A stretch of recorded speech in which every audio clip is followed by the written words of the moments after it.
bem-vindos a mais um episódio do podcast da ASP, o ASP Talks. Meu nome é Rogério Tucci. Hoje eu tenho o prazer de receber dois convidados: Eduardo Sallusti, presidente do MDA, Movimento de Defesa da Advocacia; Cristiano Escorvo, conselheiro da casa, nosso conselheiro da ASP. Cristiano, Eduardo, muito obrigado por terem aceito o nosso convite. Obrigado, Rogério. Boa tarde. Agradecer também aqui a presença do Sallusti, que é não só um companheiro, um amigo, né? E também estamos aqui, né, na batalha sobre o direito tributário e essa reforma que realmente, né, nos dão às vezes uns arrepios, mas aos pouquinhos a gente vai deglutindo, vai digerindo e vai procurando o melhor caminho.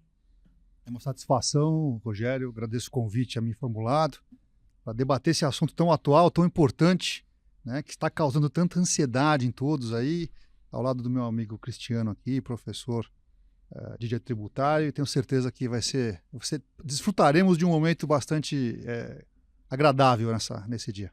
Maravilha. Já deu para perceber então que a pauta de hoje, reforma tributária, o que podemos esperar dessa reforma nos próximos meses, ano de 2025 começando. Deixa eu começar com uma pergunta mais aberta. Que estágio que estamos da reforma tributária? Como que vocês viram até aqui, onde chegamos? E o que vocês esperam para esse futuro próximo? É um momento histórico, né, Rogério? Nós estamos aí diante de uma emenda constitucional já aprovada, a primeira lei complementar regulamentando um novo sistema de tributação do consumo também recentemente aprovado. E isso fruto de um trabalho que teve início há muito tempo atrás, né?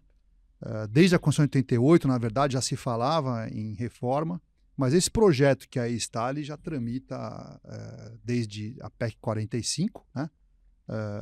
De 2018, e na verdade foi fruto de um trabalho acadêmico bastante grande, desenvolvido com a participação de vários juristas, em parceria com o próprio CECIF, no qual se buscou construir uma reforma da tributação do consumo, e parênteses aqui, né? Tributação do consumo porque, de longe, é a base de tributação mais complicada que temos, os tributos sobre o consumo, e a mais importante do ponto de vista arrecadatório. Os tributos sobre o consumo, os tributos indiretos, são os que provocam um maior volume de litígios administrativos, litígios judiciais, e que assustam e que afugentam investidores. Então, estamos aí com essa página virada. A proposta aprovada, ela distancia um pouco do propósito inicial, né? A proposta inicial ela tinha uma simplificação muito maior, uma única alíquota, né? Uma única base de arrecadação, mas enfim, é o que o secretário API, que foi, digamos assim, o grande capitão disso tudo, diz, né? Foi a reforma politicamente possível. Estamos aí já em vias de encaminhar a aprovação da segunda lei complementar e já caminhar, de fato, para a implementação do que foi aprovado. Olha, é legal destacar, né, que o Sallusti mencionou a fala do Bernardo Api, que foi a reforma politicamente possível, que num país de tamanha complexidade como o Brasil, né, até o simplificar é complicado.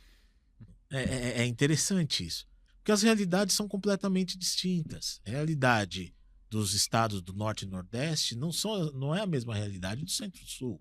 Aquilo que se vivencia em Porto Alegre não é a mesma coisa que se vivencia em Teresina, né? Então, para você poder conciliar todos os interesses envolvidos, de todas as pessoas envolvidas. Então, nós estamos falando não só dos contribuintes, nós estamos falando de uma União, 27 estados e 5.570 municípios. Realmente é uma estrutura super, mega complexa. Então, por mais que às vezes possa parecer até antagônico a questão da simplificação, eles falam, olha, como é que pode ter uma simplificação dentro de uma lei, essa lei que foi publicada agora, a Lei Complementar 214, como é que pode haver uma simplificação dentro de se tem mais de 500 artigos, né? São 500 artigos porque teve que tratar absolutamente de tudo, mas de tudo mesmo, não só desde da criação desses dois tributos, IBS e da CBS, como até a destinação do produto da arrecadação. Então, realmente, foi possível dentro da realidade que a gente vive. Agora, no início de 2025, foi aprovada a primeira lei complementar? A primeira lei complementar. Entendi. Que é a 214. 214. São 500 artigos. 544. E saiu conforme o esperado? Mais complexa do que o esperado? Alguns pontos, né? Eu, pelo menos em princípio, assim, no primeiro olhar, embora já tenha estudado desde o PLP, né? Desde o projeto, acho que alguns pontos são relevantes, né? Como você estabelecer critérios únicos para recolhimento desses impostos, né? Se a gente for pensar que o IBS veio para substituir o ICMS e o ISS, né? Ainda mais o ICMS, onde cada estado tinha a sua legislação, os municípios também, mas o município mais ou menos seguia ainda, os municípios seguiam a lei complementar 116, ficava uma questão mais na guerra fiscal de alíquota, né? Mas o ICMS não. O ICMS, até a minha sócia, a doutora Ângela Mota Pacheco, costuma falar, né? Que o ICMS ele funcionava como um verdadeiro direito internacional dentro do Brasil. Né? Você tinha regras diferentes e precisava de um órgão, né, que tinha participação dos estados, né, o CONFAS, para pacificar algumas regras. E mesmo assim, estados não observavam. Por daí que veio a questão da guerra fiscal, toda aquela problemática. Né? Então, vem, por um lado, algumas coisas são muito boas, né? Outras, pontualmente, podem ser questionadas, né? Não, assim, existem alguns professores, né? Estava conversando com o Sallusti anteriormente, alguns professores entendem que a reforma seria inconstitucional de per si, né? Mas vai ficar realmente, como o Sallusti pôs, uma discussão, às vezes, até mais acadêmica, porque a reforma está aí, ela está posta. É um all-in, né? Se declarar inconstitucional, exato. Rasga tudo, né? Tá um caos. Exato. Tudo. Então a gente vai ser uma discussão mais acadêmica. Tá? Imagine só, daqui. Não, a reforma é inconstitucional. Nós estamos em 2025, daqui em 2035 o Supremo declara inconstitucional o que a gente fez nesses 10 anos, né? Exato. Então acho que não é por aí. É só para deixar todos os ouvintes na mesma página, Rogério, só para a gente entender, né? Nós temos, digamos assim, panelas de tributação, né? O que nós estamos discutindo aqui? É a panela dos tributos sobre o consumo. Nós temos os tributos sobre a renda, cuja reforma não depende de alteração constitucional, né? E sim se faz no âmbito da lei ordinária, que deve vir alguma coisa aí no ano de 2025, a despeito de já algumas medidas aprovadas no ano passado. Nós temos a tributação do patrimônio, PVA, IPTU, ITR, etc., temos tributação de comércio exterior, imposto de importação, exportação, temos tributação de folha. O que este PLP trata? Basicamente da panela da tributação do consumo, ok? E para que todos entendam, até quem não é da área e talvez não esteja tão familiarizado. O que se fez? Pegou-se os 5 principais tributos do consumo, o PIS e o COFINS no âmbito federal, o IPI no âmbito federal, o ICMS e o ISS, são todos tributos que repercutem no preço da mercadoria. Quem paga no final é o consumidor final, e substituiu-se por, a ideia inicial era um único tributo, mas por uma questão federativa, uma questão política, para que fosse preservada a autonomia dos estados e municípios que não desejariam submeter às regras da União, dividiu-se em 2 tributos do tipo IVA, a CBS e o IBS. Então, a CBS ela vai substituir o PIS, o COFINS e uma grande parte do IPI, e a CBS vai substituir o ICMS e o ISS. Essa que é a grande novidade. E por que isso é importante, né? O Cristiano bem colocou. Tínhamos 27 regulamentos de ICMS, né? O regulamento de ICMS, você já pegou um na mão, se ele cai no seu pé, você perde os dedos do pé, né? É um Sim. negócio dessa grossura, assim, né? E cada estado legislando com as suas regras, com as suas interpretações da lei complementar, gerava um caos, praticamente com substituição tributária, com transferências interestaduais entre filiais, uma série de questões que tornavam o imposto inadministrável. Essa é a grande verdade. E mesmo os tributos substituídos que eram não cumulativos tinham regras próprias de não cumulatividade. A não cumulatividade do IPI é diferente da do PIS e COFINS, que é diferente da do ICMS. Em algumas situações, até o ISS compunha ali alguma pitada de não cumulatividade. Eram regras distintas, né? Hoje em dia, com esses dois tributos que são siameses, né? São dois tributos materialmente, mas na verdade são idênticos, o que faz com que possam ser chamados e até se pretende fazer com que eles caminhem juntos em termos de regulamentação e de cobrança, seja uma espécie de um único tributo, talvez com duas faces, né? E em linhas gerais, mudou-se o critério de origem, ou seja, até então os tributos incidiam na origem, onde ocorria o fato gerador, e passaram a ser devidos ao estado, município, onde houver o consumo daquele bem ou serviço. Totalmente não cumulativos, né, exceto bens de uso e consumo pessoal, mas você pode usar, né, para pagar o teu tributo, todo o tributo pago na operação anterior. Base de incidência ampla, não tem mais aquela discussão se uma atividade está sujeita ao imposto ou não está, se aquela atividade é mercadoria ou é serviço, e se é mercadoria, se é para o estado A ou para o estado B, e se é serviço, é para o município A ou para o município B. Né? Existia uma guerra, uma disputa sem fim, né? Também vai ter uma base. E tinha gente que não pagava nada, que não era nem mercadoria e nem serviço. O caso clássico é locação, né? A locação não pagava nem ICMS nem ISS. O Supremo disse que aquilo não era mercadoria e também não era serviço. O cálculo por fora é um outro grande avanço, né? Os tributos eles não mais incidem sobre eles próprios, né? As pessoas falam, mas vai ter uma alíquota estimada de 28, a maior do mundo, mas já temos a maior do mundo, né? Se comparar com o ICMS, por exemplo, uma alíquota à base de 18, com o cálculo por dentro, 18 é 21 ponto alguma coisa. 21,5. Né? O 25 é 33, né? Então, para você comparar com o tributo novo que é por fora, você tem aí que fazer as devidas equalizações de critérios para a gente poder comparar. Então, em linhas gerais, saem 5 tributos, entram 2, ficou o IPI ali para uma questão específica de Zona Franca, e esses 2 tributos serão muito mais simples por terem normas claras de não cumulatividade, base de cálculo ampla, uma alíquota uniforme, enfim, teremos aí uma situação muito mais clara e transparente. Usando essa analogia das panelas que você mencionou, você acha que o Brasil está bem equilibrado em tributação de consumo, renda, patrimônio? Existe um equilíbrio ideal? Olha, do ponto de vista arrecadatório, esses tributos de consumo, eles arrecadam 12%, 13% do PIB.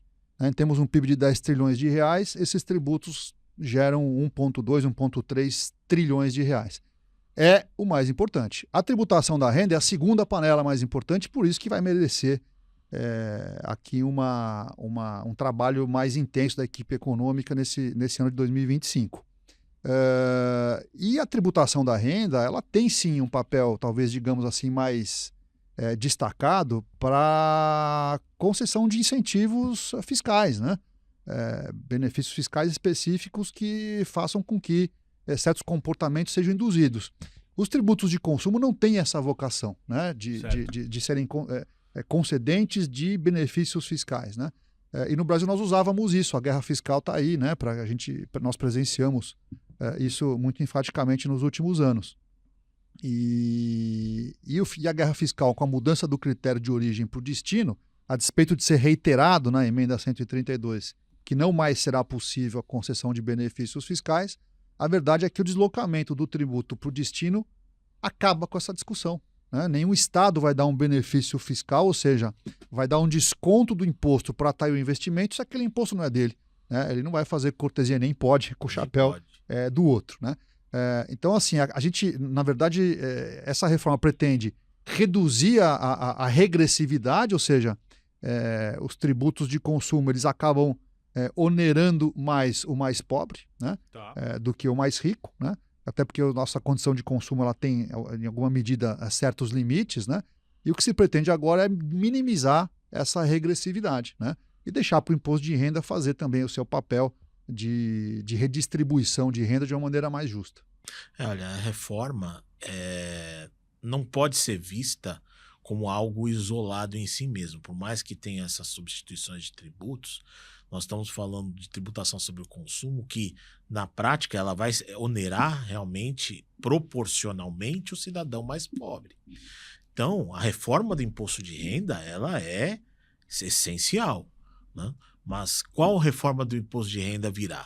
Uma reforma que vai trazer justiça tributária, tal como está na emenda 132, parágrafo 3º do 145, né, Sallusti? Uma justiça tributária ou uma reforma do imposto de renda meramente arrecadatória? Porque, como o Sallusti colocou, olha, 12%, 13% do PIB estão amarrados na tributação sobre o consumo, né? A tributação sobre a renda é super relevante. Nós temos que pensar com muito carinho a questão da tributação sobre a renda. Aliás, é algo até que particularmente eu penso que podem até me criticar, mas eu penso que todo mundo deveria recolher imposto de renda para primeiramente saber que você está efetivamente pagando tributo. Porque efetivamente, quando a pessoa vai no mercado e compra as suas mercadorias ali, os seus produtos de alimentos, de limpeza, ela não tem a noção da tributação que está vindo, né? Que veio todo o caminho desde a produção até chegar ali na gôndola para que ela possa comprar. O imposto de renda, não. O imposto de renda, você efetivamente tem que colocar a mão no bolso e pagar. Então, eu defendo, mesmo assim, quem seria isento, que pagasse um DARF anual de R$10. Né? Mas para que a pessoa tivesse essa noção que você está pagando o imposto. Né? Para que possa efetivamente falar, olha, eu estou pagando demais. Né? Tal pessoa pode contribuir mais, tal pessoa tem que contribuir menos. A gente tem que ter essa visão global em termos de renda. Mas voltando para a nossa casinha da reforma tributária, né, IBS e CBS, efetivamente, assim, a gente está ainda nesse período, né, nem no período de transição estamos. O período de transição vai começar no ano que vem, né, com o destaque na nota fiscal do IBS e da CBS. Né? Então, nem estamos. A gente está. Não, recolhendo ainda. Nós estamos num período teórico, então a gente está ainda elucubrando, né? Mas efetivamente, a própria emenda constitucional ela prevê que em 5 anos será feita uma revisão para que eventuais ajustes possam ser realizados. Então, aquilo que efetivamente pode não sair bem, não começar bem, está passível de ajuste. Não é algo que está hoje cristalizado, firme. Eventualmente, ajustes serão feitos aí no caminho. Não, só complementar o que o Cristiano mencionou, na França, especialmente, eles chamam isso de o efeito anestesiante, né? Que é o tributo que você não recolhe. Ele vem embutido no preço, você não percebe e você não se irrita com ele, às vezes pagando taxas altíssimas, né? Sim. E de outro lado, quando você recebe uma guia para pagar, né? Que é o Cristiano mencionou, eles chamam dos tributos irritantes, né? Você não faz um cheque ali, eu entreguei olha, idade agora. Né? Não faz um Pix, né? Para pagar uma guia, por menor que seja o valor, isso vai te incomodar. Claro. Quando você está pagando valores muito maiores embutidos nos preços dos bens e serviços, né? Agora, você mencionou que ainda vai precisar de um estudo para a reforma sobre a renda. E a famosa tributação sobre os dividendos. Isso vai ter? Não vai ter? Isso vai dar um podcast à parte. Isso vai ser a parte. Bom, só para complementar, antes até do imposto de renda, você não tem só esses 2 tributos que mencionei, tá? Você tem um outro tributo que a gente chama de imposto seletivo, o seletivo, né? Não vamos esquecer dele, que é o imposto sobre o pecado, né? Que é um tributo que tem por finalidade inibir o consumo de bens e serviços que façam mal à saúde e ao meio ambiente. Perfeito. E a lei complementar definiu ali que esse imposto seletivo, cujas alíquotas serão fixadas em lei ordinária, eles vão incidir ali sobre veículos, sobre embarcações aeronaves, sobre produtos fumígenos, né, tabaco, etc., Sim. sobre bebidas alcoólicas, sobre bebidas açucaradas e sobre jogos, né, os Sim. fantasy games Sim. e concursos de prognóstico, etc. E coube a lei... Quem quiser consumir isso tem que pagar um pouco mais. Tem que pagar um pouco mais, né? Até para uma forma de você compensar, eventualmente, o custo social, de Perfeito. saúde pública, né? Danos, efetivamente, ao meio ambiente e à saúde das pessoas. São os critérios ou a finalidade que foi declarada, diferentemente do IPI, né? Que não tinha essa finalidade vinculada, mas você tem essa finalidade declarada na lei complementar. Agora, só para o dividendo, não sei se você quer falar, Cristiano. Não, eu queria falar só Vamos lá, pois não. uma palhinha do seletivo, né? Que eu tem uma frase que eu aprendi que fala o seguinte: o direito só existe no campo do possível, né?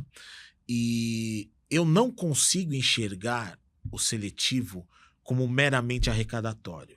Se você está fazendo um tributo, um imposto para evitar ou diminuir o consumo de certos produtos, você também necessita de uma política pública correspondente, né? Certo. Então, por exemplo, vou dar um exemplo básico aqui, que eu costumo falar. A questão da bebida açucarada, né? Eu costumo brincar quando eu vou dar palestra, São Lúcio, eu falo o seguinte: eu sou gordo, quer dizer, gordo não, estou apenas ampliando para melhor servi-lo, né? Então, essa questão da bebida açucarada, olha, fiquem tranquilos, meus exames estão todos bem, né? Tá tudo ok comigo, mas efetivamente eu não posso exagerar, ficar tomando Coca-Cola o dia inteiro, Claro. né? E que não vai ter um efeito em mim, vai ter um efeito, né? Ou ficar tomando suquinho, todinho, essas coisas, essas bebidas lácteas açucaradas. Mas veja só, se a gente for aqui na periferia de São Paulo, né, na escola, crianças hoje, né, até recebe uma fruta, mas ela também quer o todinho. E aquilo é o que vai dar energia para a criança, às vezes, passar o dia inteiro. E eu tô falando periferia de São Paulo. Se a gente entrar nos rincões do Brasil, né, onde a fruta não chega, a gente tem que ser realistas aqui. Basta ver o desperdício que há no próprio Ceasa. Foi matéria de documentário, etc. Se a gente partir para os rincões do Brasil, às vezes essa bebida açucarada, né, sem gás, né, eu tô falando assim, essas lácteas, por exemplo, pode ser a diferença entre a vida e a morte. Sim. É. Então, Delicada a situação. Exato, o seletivo, tudo bem, mas tem que ser acompanhado de uma política pública, senão ele vai ser um imposto meramente... E é uma incoerência, né, arrecadatória. Cristiano? Porque se, na verdade, a finalidade não é arrecadatória, ela é simplesmente inibir um comportamento que é o consumo excessivo de bens que façam mal à saúde e ao meio ambiente, tá lá a bebida açucarada, mas o açúcar tá na cesta básica, o açúcar puro. Então, o que faz mal? É a bebida açucarada ou é o açúcar? Ou é o açúcar? Ah, tá, ok. Então, se é o açúcar, por que o açúcar tá na cesta básica, né? A bebida alcoólica, você tem lá uma previsão para cobrar alíquotas diferentes entre os tipos de bebida, sendo que o que faz mal é o álcool, não é a cevada, não é o malte, não é a uva, né?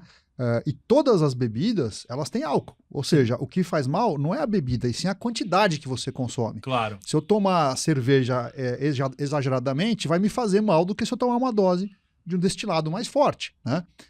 E o que eu aprendi nessas andanças, né? A reforma tributária é cultura geral também. A quantidade de álcool que existe em uma dose padrão de bebida alcoólica, ou seja, uma lata de cerveja de 350 ml, uma taça de vinho de 140 ml, ou uma dose de uísque de 40 ml, todos eles têm 14 gramas de álcool. Entendi. Né? Se você tomar uma latinha de cerveja, uma taça de vinho ou uma dose de uísque e for parado no bafômetro, vai dar, teoricamente, a mesma pessoa, vai dar o mesmo nível de álcool. Ou seja, o que é que faz mal? É o álcool, a cevada, o malte, o vinho? É óbvio que é o álcool. Então você vai estimular beber mais cerveja e menos uísque, porque o uísque tem uma concentração maior de álcool, mas você não bebe 5 latas de uísque. Litros de uísque. Exato, você óbvio. bebe 5 latas de cerveja. Então você tem um show de incoerências aí, né? Sim, com certeza. O que nos afasta da ideia de que isso é só um indutor de comportamento, né? E sim, você tem ali uma conotação, um objetivo arrecadatório, que é, no fundo, um desvio de finalidade, né? Sobre a tributação sobre a renda, né? Vamos pensar assim, uma tributação global e questão dos dividendos, né? Não é de hoje a intenção do governo federal, vamos colocar assim, Tá. para deixar uma coisa atemporal. Não é de hoje, não vem de 2018, já vem há muito tempo. Essa discussão, o que eu saiba, tem mais tempo do que eu tenho até de formado, né? Se deve ou não tributar os dividendos. Tributava, depois veio uma decisão, acho que o Supremo decidiu isso, né, Sallusti? Que falou não, porque era uma questão de não poder tributar os dividendos, porque já tinham sido tributados na pessoa jurídica. Então seria uma bitributação. Claro. Mas, como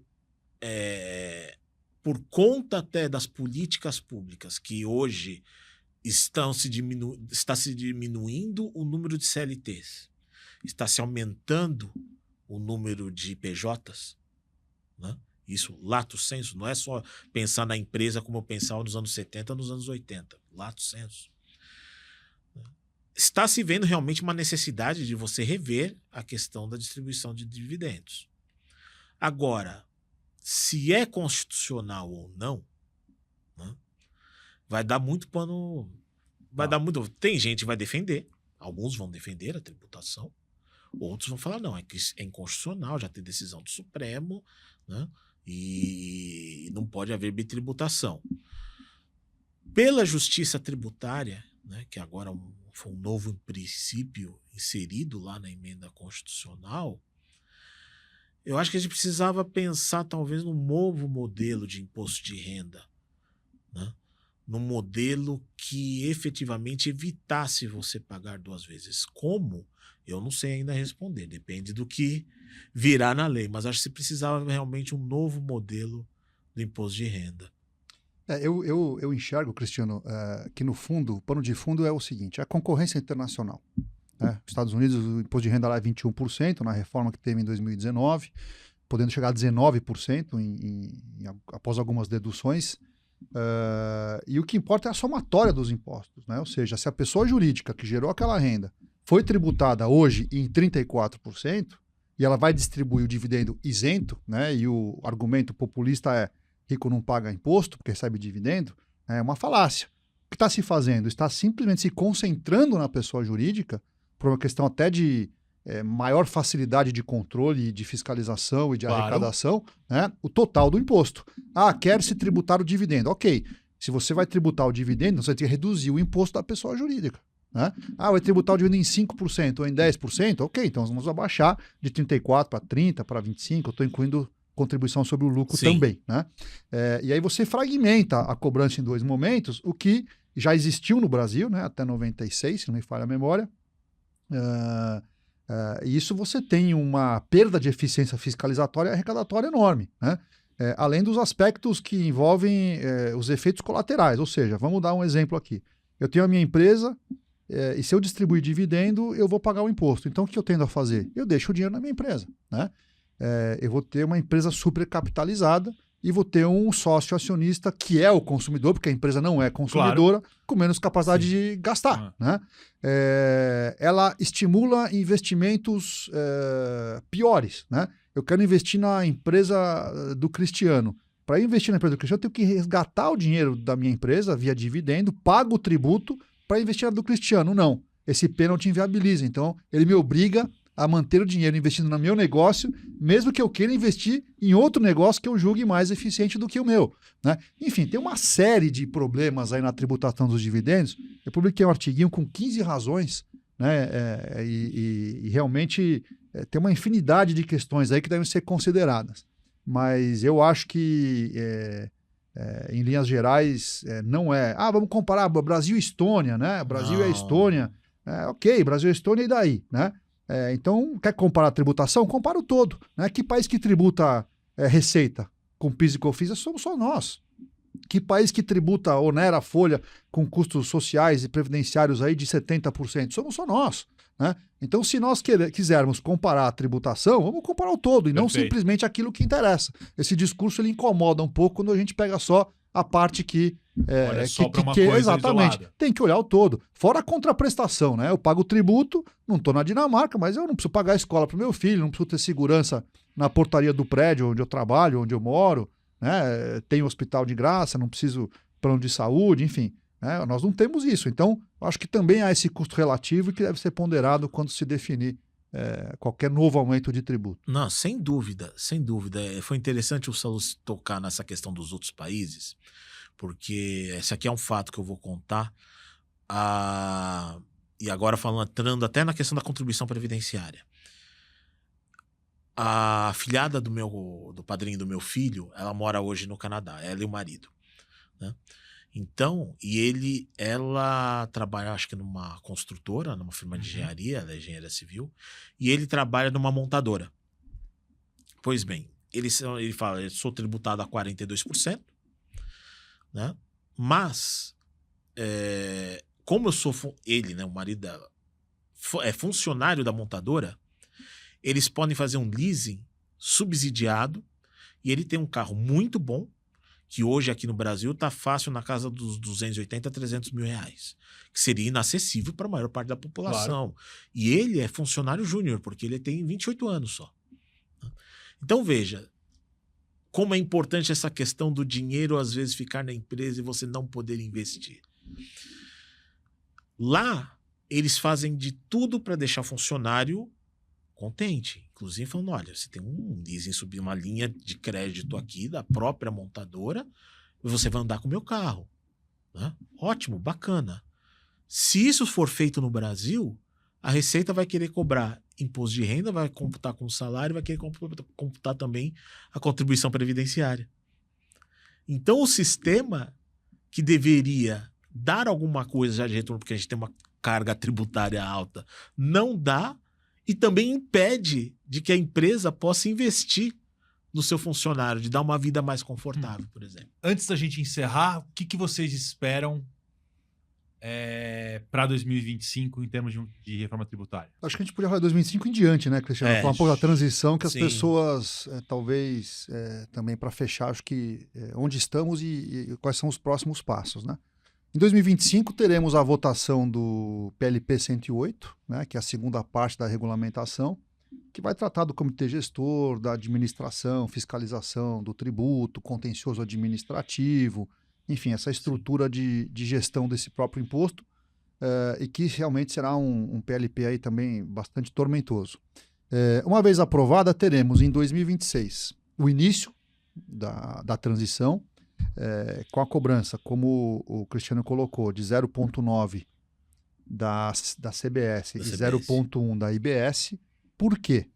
Para poder testar o potencial arrecadatório desses novos tributos. Como eles são diferentes dos tributos substituídos, né?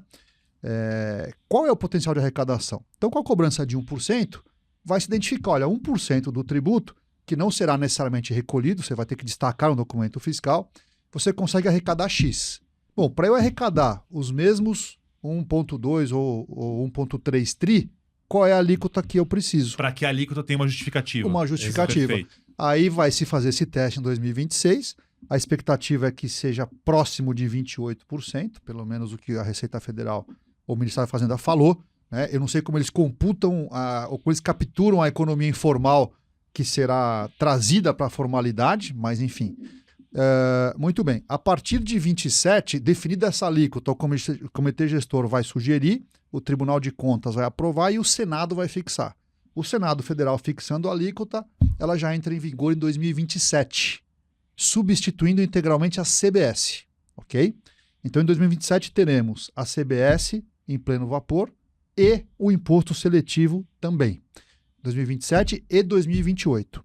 Em 2029...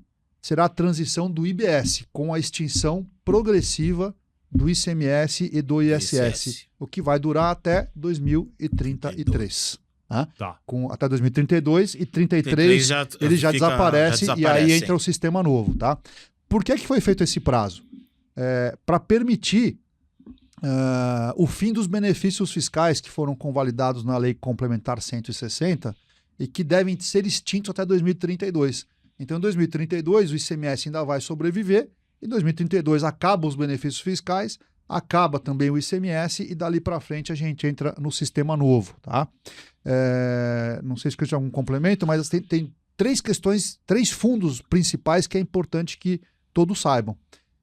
Bom, com o fim do benefício fiscal, como é que os estados mais pobres vão atrair investimentos, né? como é que o frigorífico que está em São Paulo e não no Mato Grosso, perto do boi, ao invés de trazer o boi no caminhão, não traz a picanha embalada, né? Por que tem montadora de veículo em região centro-oeste quando o consumidor está aqui, o fornecedor está aqui, a infraestrutura está aqui? Ou seja, haverá naturalmente uma decisão de novos investimentos em locais que fizerem sentido do ponto de vista de eficiência econômica e não do ponto de vista de tributo. E aí se criou um fundo, na verdade alguns fundos. O primeiro fundo que eu queria destacar, o Fundo de Desenvolvimento Regional, ou seja, vai sair dessa arrecadação uma parcela para ser entregue em dinheiro aos estados que perderão, né, para que eles possam, mediante esses recursos, oferecer políticas financeiras de atração de investimento. 2, terá um fundo de compensação dos benefícios fiscais. Tá. Né, as empresas que deixarão de receber até 32 alguma parcela do benefício fiscal serão compensadas por conta desse fundo. E 3, os estados e municípios que perderão com a reforma tributária, por conta justamente dessa realocação de investimentos, né, para que eles não fiquem ali à deriva e sem essa expectativa, haverá um fundo de compensação, de modo que os estados e municípios perdedores recebam até 2077, é uma transição de 50 anos, né, o valor correspondente às perdas arrecadatórias que, porventura, tiverem com a nova reforma tributária. Né? Então, haverá no âmbito federativo uma transição bastante tranquila. Tá? Então, assim, de 2025 até 33 ou até 77, nós teremos, em linhas gerais, essa realidade. Tá.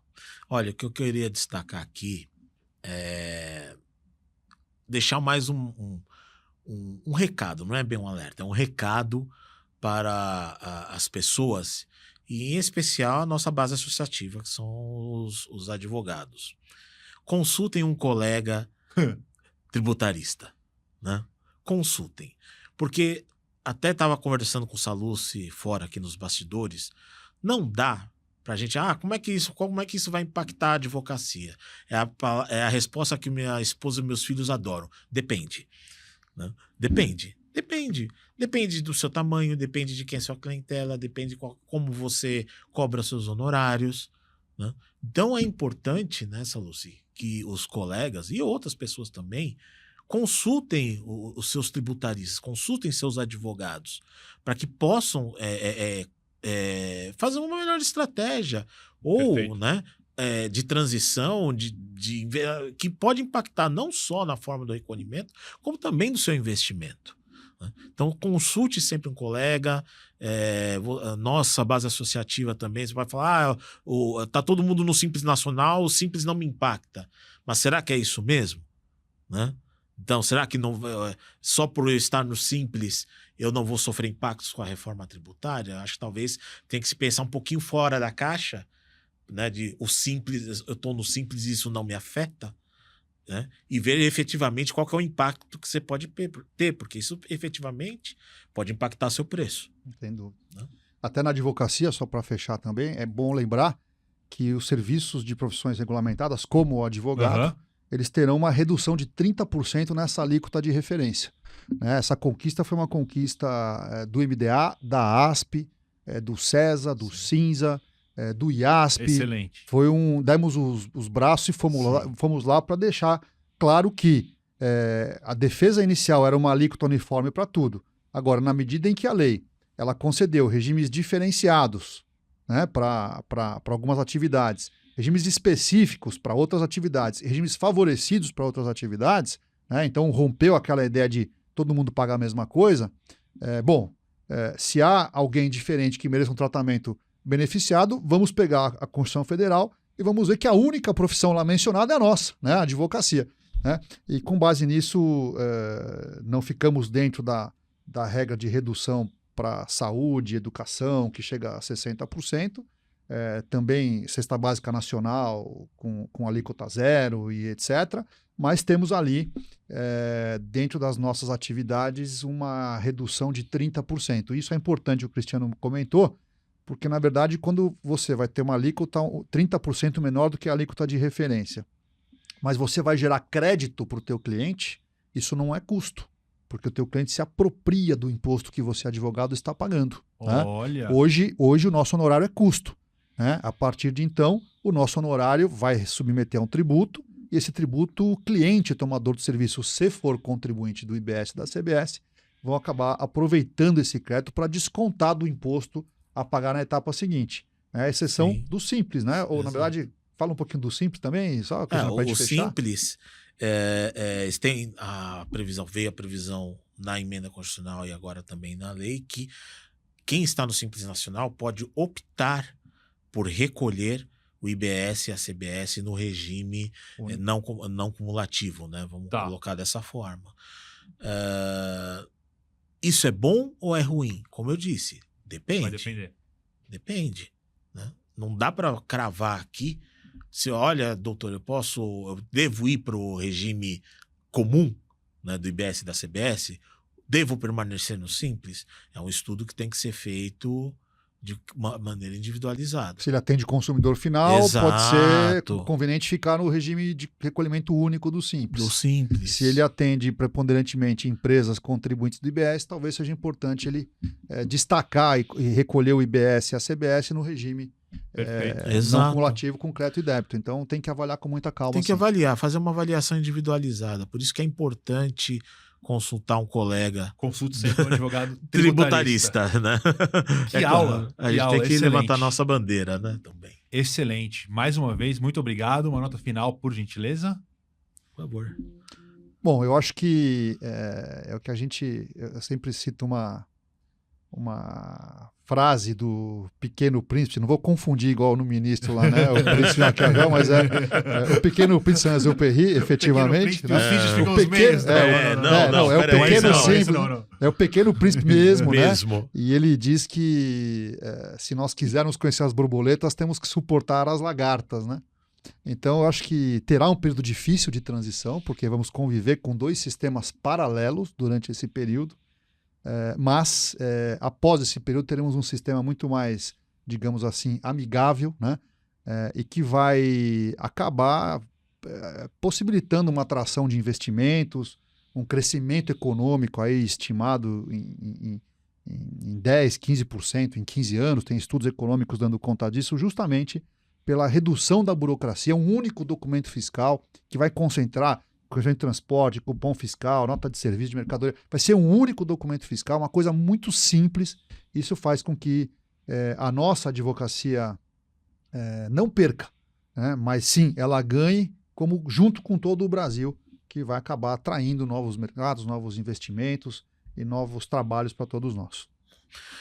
Olha, eu, olhando adiante, eu espero que efetivamente, principalmente o comitê gestor, possa de fato unificar procedimentos e interpretações, porque dentro até da questão de números de processos que o CNJ vem falando muito, né, de redução de litigiosidade, é importante, muito importante, que o fisco também tenha uma interpretação razoável das normas de acordo com os princípios constitucionais, porque senão o que vai acontecer é renovar-se a litigiosidade, tanto no âmbito administrativo quanto no âmbito judicial.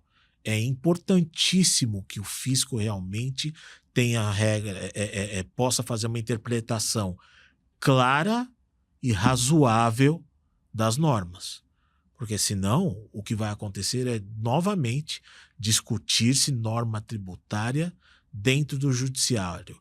Lides tributárias se arrastando por 15, 20, quase 30 anos. Então, eu espero efetivamente com o PLP 108 e depois com, vamos dizer assim, o exercício, a reforma tributária já andando a partir de 2026, que tenhamos regras de interpretações do fisco, regras claras. Senão, nós teremos efetivamente um problema. Que assim seja. Pela derradeira vez, então, obrigado. Até a próxima. É um prazer. É um prazer. Muito obrigado. Ficamos por aqui. Até os próximos episódios. Tchau, tchau. Obrigado.